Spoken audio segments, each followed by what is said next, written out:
Hi అండి అందరికీ ఇవాళ వచ్చేసి చుక్కకూర టమాటా కర్రీ వండుతున్నాను. దానికి కావాల్సిన ఇంగ్రీడియంట్స్ చుక్కకూర ఒక 4 కట్టలు తీసుకున్నాను, టమాటా ఒక ½ కేజీ తీసుకున్నాను, ఆనియన్ వచ్చేసి పెద్ద సైజు ఒక 3 తీసుకున్నాను, 5 పచ్చిమిర్చి తీసుకున్నాను.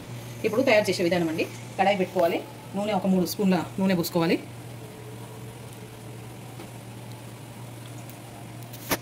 ఇప్పుడు ఆయిల్ ఈటెక్కిందండి.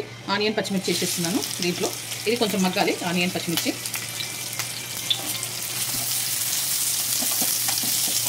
ఇప్పుడు కొంచెం బ్రౌన్ అయినాయి. దీంట్లో పసుపు వేసుకుంటున్నాను సగం స్పూను, సాల్ట్ 2 చెంచాల సాల్ట్ వేసుకుంటున్నాను, కల్లుప్పు వేసుకుంటున్నానండి నేను, అల్లం వెల్లిపాయ పేస్ట్ సగం చెంచా వేసుకుంటున్నాను.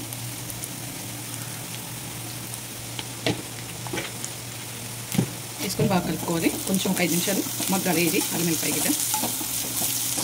ఓకే అండి, ఇప్పుడు మగ్గింది ఇది. దీంట్లో టమాటాలు వేసుకుంటున్నాను. టమాటాలు వేసుకొని బాగా కలుపుకోవాలి.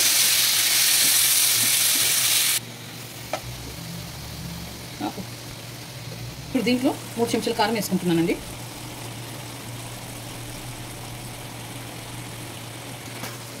కలుపుకొని ఇక చుక్కకూర కూడా వేసేసుకుంటాను.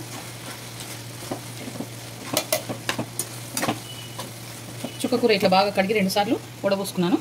ఇది కూడా వేసేసుకుంటున్నాను. సన్నగా పోసుకున్నాను చుక్కకూర.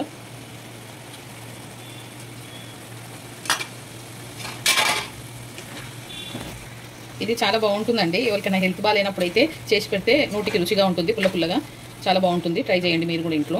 10 మినిట్స్ దాకా ఉంచాలండి. ఇది బాగా మగ్గాలి, దగ్గర కావాలి. ఇప్పుడు మూత పెట్టుకొని మగ్గించుకుంటాను. ఓకే ఫ్రెండ్స్, ఈ చుక్కకూర టమాటా అయిపోయింది. ఈ వీడియో కనుక నచ్చితే లైక్ చేయండి, షేర్ చేయండి, కామెంట్ చేయండి, సబ్స్క్రైబ్ చేయండి. చాలా బాగుంటుంది. మీరు కూడా ట్రై చేయండి. రోటీలోకి కానీ రైస్లోకి కానీ చాలా బాగుంటుంది.